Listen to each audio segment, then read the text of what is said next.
Bem-vindo ao Cultivo de hoje, que vai falar sobre os corações endurecidos, baseado no texto de Marcos, capítulo 6, nos versos 45 a 52, contam um episódio em que Jesus caminha sobre as águas e os discípulos ficam assustados ao verem ele sobre o mar, pensando que pudesse ser alguma outra coisa, não é? E no final desse acontecimento, Jesus se volta para eles e no verso 52 registra, nos versos 51 e 52. Em seguida subiu no barco e o vento parou. Os discípulos ficaram admirados, pois ainda não tinham entendido o milagre dos pães. O coração deles estava endurecido. Percebe que o texto aqui já prepara a gente para uma outra condição dos discípulos. Eles não só não entenderam o que Jesus havia acabado de fazer, como também não haviam entendido como Jesus havia multiplicado os pães e peixes, que é o texto que antecede a esse. Percebe que o coração endurecido, ele não é aquele coração só o insensível, aquele coração não misericordioso, mas é também aquele coração que não compreende a manifestação de Deus, não entende a manifestação de Deus quando ela acontece bem de frente dos seus olhos. E isso é um problema muito sério para quem é servo de Jesus Cristo, porque não conseguir entender e não conseguir enxergar a ação de Deus à nossa volta significa até entender que Deus está ausente da nossa presença ou indiferente à nossa situação. E não é essa a verdade.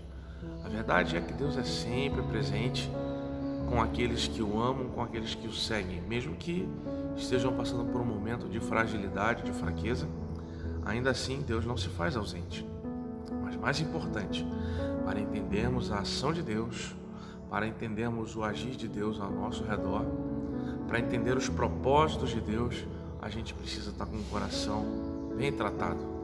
Nosso coração precisa estar amolecido, não num sentido sentimental. Nosso coração precisa estar sensível a perceber as coisas que Deus faz. O que pode tornar um coração insensível? Quando ela acontece fora da nossa compreensão ou diferente daquilo que a gente achava que devia acontecer. Por exemplo, no episódio da multiplicação, os discípulos achavam que o que deveria acontecer ali era: Jesus ensinou, já estava na hora de dar a refeição, um monte de gente pobre ali, mas o esperado era: manda esse povo embora, porque a comida que nós temos só serve para a gente, só é suficiente para a gente. E aí Jesus fala: não, de maneira nenhuma eu posso mandar essa gente embora. Quantos pães e peixes a gente tem aí? 5 pães e 2 peixes. Então, é com isso que a gente vai alimentar essa multidão. E aí, a ideia do discípulo de que isso não era possível e a ideia de Jesus que isso precisava ser feito é que faz o coração da gente ficar endurecido. A gente vê uma impossibilidade aonde Deus vê uma necessidade. A gente tenta trabalhar dentro dos limites da nossa crença, aquilo que a gente pode imaginar, e Deus faz aquilo que transcende a normalidade. Deus trabalha no campo dos impossíveis, e os corações endurecidos não confiam num Deus que faz os impossíveis acontecerem. Então, o que a gente precisa fazer? Diante das nossas ideias, diante das nossas convicções, a gente precisa sempre se render àquilo que Jesus está prestes a fazer. Na nossa cabeça tem sempre que ter uma janela aberta para a possibilidade de Deus fazer uma coisa completamente inesperada daquilo que a gente imaginava.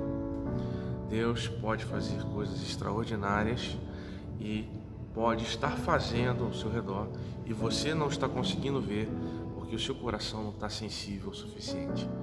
Deixa o Deus de todo o poder tocar esse coração para que ele fique sensível à ação desse Deus que faz coisas extraordinárias à nossa volta. Que Deus te abençoe.